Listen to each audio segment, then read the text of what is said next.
DNA is made up of what? 5 elements, right? Hydrogen, carbon, nitrogen, phosphorus, and oxygen. Do you know how they're arranged? The phosphorus sits right here in the middle, and you've got 4 oxygen atoms surrounding it. Then there's another phosphorus, 2 more oxygen atoms. Now these are the legs of that double helix. These are the legs. Now the latter steps on it, they become the adenine, the guanine, the cytosine, and thymine, the ATCGs. It turns out hydrogen, they used to think that energy, the body transferred or understood the energy information through electricity. They're finding out it's the frequency. Well, guess what hydrogen sounds like? It's a key of E. Guess what, and it's the color yellow. That's what proper physics gets you to. Oxygen is a chartreuse, and it's the key of F over F sharp. Now they used to, like I said, information used to be thought about as just electrical information passing on. But I got a question for you. Have you ever been at a party with some of your friends you ain't seen in 10 years, which I was like 14, you hung out as a song that came on, you look, and everybody got up and was live at that moment. Now say 10 years later you got a friend with you, he's a good guy, but he wasn't there when me and my boys formed this. So when that song comes on, our DNA tightens. There's a particular song, a scale in the genome for each and every one of us. Now when that song is played, when your particular prime resonant frequency is played, guess what happens? Your DNA celebrates and tightens. Everything else gets pushed out. Harmonic wave resequencing. The carbon is also the key of E in yellow.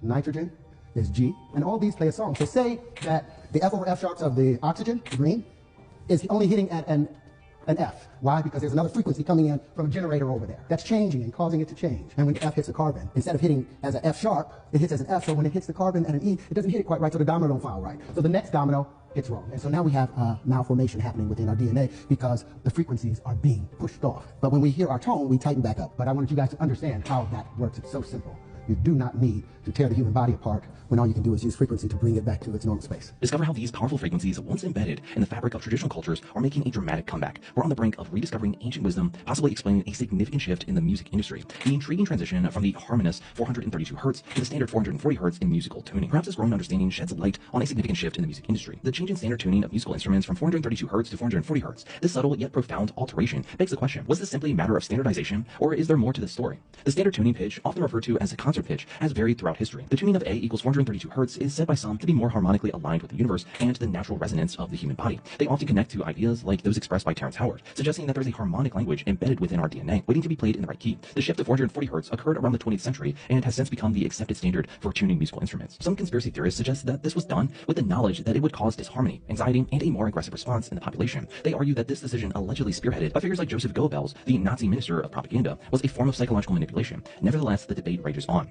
On one side, there are music theorists, historians, and musicians who contend that the difference in frequency is too slight to affect human consciousness in the way conspiracists claim. On the other, there are those who feel that the difference resonates through every note, affecting mood, consciousness, and even physical health. The controversy surrounding the tuning of music raises a fundamental question. Why are frequencies so important?